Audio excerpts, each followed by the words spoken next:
अपने हाथ से किसी का भला हो जाए तो मैं उससे बढ़ के कोई ना शिक्षा सोच सकता, ना कोई धर्म सोच सकता, ना कोई किसी का भला।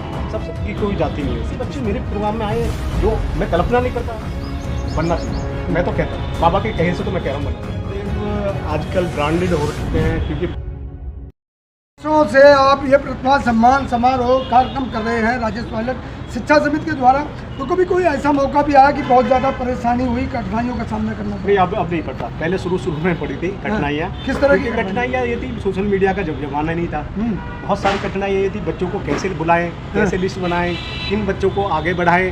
तो अब कोई ऐसी अब परेशानी नहीं रही है, व्यवस्थाएँ हो चुकी हैं, सब लोग सहयोग करते हैं और मेरा अकेले का प्रोग्राम नहीं होता। कितने लोग ऐसे हैं जो आपका सहयोग देते हैं, आपके साथ रहते हैं? बहुत सारे लोग हैं, मैं किस किस का नाम गिनवाऊँ। सभी के सहयोग से 22 साल से प्रोग्राम होता है। और विशेष शंकर जी, आपका भी बहुत बहुत धन्यवाद करता हूँ कि आप मेरे इस कार्यक्रम में आके 4 चांद लगा देते हो। इससे बढ़ के अच्छा राजेश भाटी जी, एक बात बहुत अजीब है, हम जब भी जाते हैं कोई भी कार्यक्रम हो, एक पार्टी का या एक समुदाय का मंच होता है, लेकिन आपका एक ऐसा कार्यक्रम है जिसमें सभी पार्टी, जाति, धर्म, सभी तरह के लोग होते हैं। कैसे ये सब मैनेज होता है? ये मैनेज इसलिए होता है कि ये शिक्षा के ऊपर प्रोग्राम होता है। इसका कोई उद्देश्य किसी पार्टी और पॉलिटिक्स से नहीं होता और प्रतिभा की कोई जाति नहीं होती। इसमें कोई ना तो गुजर है, ना कोई त्यागी है, ना कोई वो है। ये सभी धर्मों के बच्चों को सम्मान किया जाता है। और आज मैडम ने जो बात कही है मीरा कुमार जी ने कि मेरे इस रग रग में पूरा हिंदुस्तान बसता है, तो मैं इस बात से बहुत सहमत हूँ क्योंकि हिंदुस्तान पूरे एक उसमें रचा हुआ है। पूरे सब लोगों के बीच में हिंदू है, मुस्लिम है, सिख है, ईसाई, सबके। और प्रतिभा, आपका भी बच्चा हो सकता है, मेरा भी बच्चा हो सकता है, दूसरे का भी बच्चा हो सकता है। जब तक उसको कोई मंच नहीं मिलेगा तो तब तक उसका कैसे हौसला बढ़ेगा? जब हौसला बढ़ेगा तभी वो तरक्की करेगा। लेकिन ज़्यादातर लोग जाति और धर्म को देख के काम करते हैं।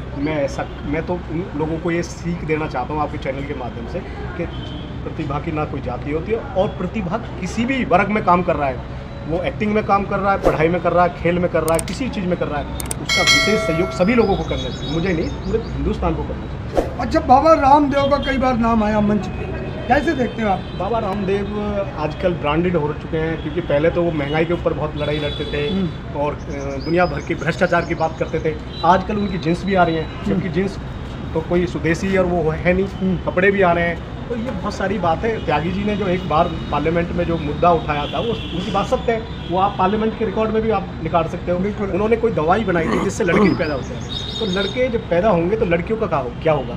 जब देश का प्रधानमंत्री, हमारे देश के माननीय नरेंद्र मोदी जी कहते हैं कि बेटी पढ़ाओ, बेटी पढ़ाओ, बेटी बचाओ, तो जब नारा ही इतना बड़ा है तो वो बाबा रामदेव जी अगर ऐसे कह रहे हैं तो वो गलत है। एक और बाबा जी हैं जो कि लगातार नोएडा में आपके घर के पास में ही हैं, उनके लिए क्या कहेंगे? बहुत अच्छे बाबा, उनकी कृपा से हमारा भी प्रोग्राम बहुत सफल रहा क्योंकि उनकी बहुत ही आजकल इतना उनका माहौल है पूरे देश भर में कि वो हिंदू राष्ट्र की आज चर्चा कर रहे हैं। पर हिंदू राष्ट्र बनना चाहिए। मैं तो कहता हूँ बाबा के कहे से तो मैं कह रहा हूँ बनना चाहिए। पर इन लोगों को कैसे भगाया जाएगा? जो सिख हैं, ईसाई हैं, मोमडन हैं, जो भी और जाति हैं, उनको कैसे इस देश से बाहर किया जाए? लेकिन संविधान के अनुसार तो लोकतांत्रिक देश है। बिल्कुल, संविधान आप विधेयक, अगर आप बाबा ये बात कर रहे हैं हिंदू राष्ट्र की, तो विधेयक लाएं पार्लियामेंट में। भाई जनसंख्या उसके लिए जैसे बना था, हाँ उसके लिए।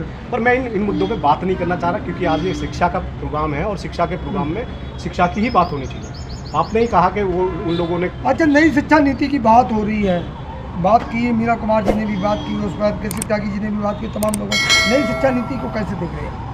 नई शिक्षा नीति तो यही है कि भाई मैं तो जहाँ तक मेरी सोच है, सबसे बड़ी शिक्षा वो है कि अपने हाथ से किसी का भला हो जाए। तो मैं उससे बढ़ के कोई ना शिक्षा सोच सकता, ना कोई धर्म सोच सकता, ना कोई किसी का भला। सबसे बड़ी बात है दूसरे का भला करता रहे, अपना जब से कुछ नहीं बस।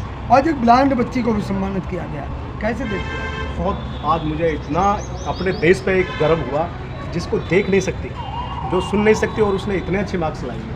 तो ऐसी प्रतिभा अगर मेरे इस प्रोग्राम में आएगी तो मैं तो सौभाग्यशाली हूँ। मैं तो सोचता हूँ मुझे दुनिया की हर चीज़ मिल गई। शंकर जी, आपके चैनल के माध्यम से कह रहा हूँ कि ऐसे बच्चे मेरे प्रोग्राम में आए हैं जो मैं कल्पना नहीं कर पाया था कभी, जो बोल नहीं सकते, देख नहीं सकते, और उनके परसेंटेज देख लोगे आप कितने हाई फाई आ रहे हैं। तो आपका बहुत बहुत धन्यवाद। जो भी आप यहाँ आए मीडिया के लोग, उसके लिए बहुत बहुत। तो साथियों, ये थे दीपक भाटी जी, राजेश पायलट शिक्षा समिति के माध्यम से, जो कि आज 22वां साल है, लगातार प्रतिभाओं को निखारते हैं और वो प्रतिभाएं जिनकी समाज में कोई शुद्ध नहीं होती, उनको सम्मानित करते हैं और लगातार उनके हौसलों को बढ़ाते हैं।